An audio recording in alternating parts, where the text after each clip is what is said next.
بصوا، لانشون من غير ولا لحمه ولا فراخ. ان شاء الله هتدخلوا على الفيديو وتشوفوا الجمال ده اتعمل ازاي. يلا بينا.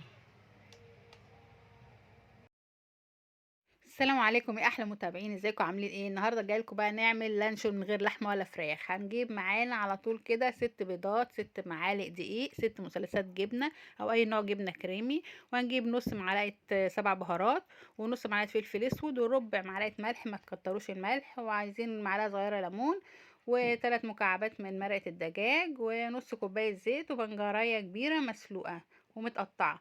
شوفوا انتوا بقى، لو عايزين اللون يزيد عن كده بالبنجر زودوا البنجر، عايزين بقى يزيد وتشوفوه زي اللي انا عملته كده هتشوفوا معايا انا عملت ايه في الفيديو. خلينا مع بعض نحطهم بقى في الخلاط. هنحطهم حاجة حاجة بقى. يلا، البيض عليه البيض والجبنة والبنجر والبهارات والدقيق والزيت، كله هيتحط مع بعض في الخلاط، ونضربهم كويس جدا لغاية ما ينعموا خالص، هيبقوا كريمي كده. بصوا اللون عامل ازاي، انا مش عاجبني اللون ده عشان عملته هوريهولكوا في الفيديو كان اللون عامل ازاي بالبنجر بس. بعد ما حطيت اللون رحت حاطه بقى في كوبايه، جبت كوبايه ازاز عشان ما عنديش كوبايه استانلس، ولفتها بورق رول ستريتش، ورحت عاملاه بالفويل، وبعد كده هقفله. ما مليتش الكوبايه للاخر، شايفين؟ عشان خاطر لسه هشوف الكوبايه هيحصل لها ايه. وقفلت كويس، وبعد كده هجيب غطا فويل تاني واغطي تاني عشان خاطر ما يدخلوش بخار الميه، واقفل كويس كويس كويس. بصوا، اهم حاجه تقفله كويس عشان خاطر بخار الميه ما يدخلش فيه ويبوظ لنا اللانشون. هنغطي كمان اهو، وهجيب حله واحطها على النار، واجيب فيها هحط من تحت ورق علشان خاطر انا حاطه كوبايه ازاز. انت لو حاطه ستانلس ما تحطيش الورق اللي انا هحطه ده.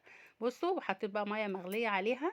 وبصوا النار هناك انا حطاها موطيها على الاخر، يعني ما تخليهاش على النار عاليه. هنشوف دلوقتي السوا. بصوا الميه بتغلي ازاي، بتبقى من تحت الورق اهي عشان خاطر كوبايه الازاز عندي ما تفرقعش.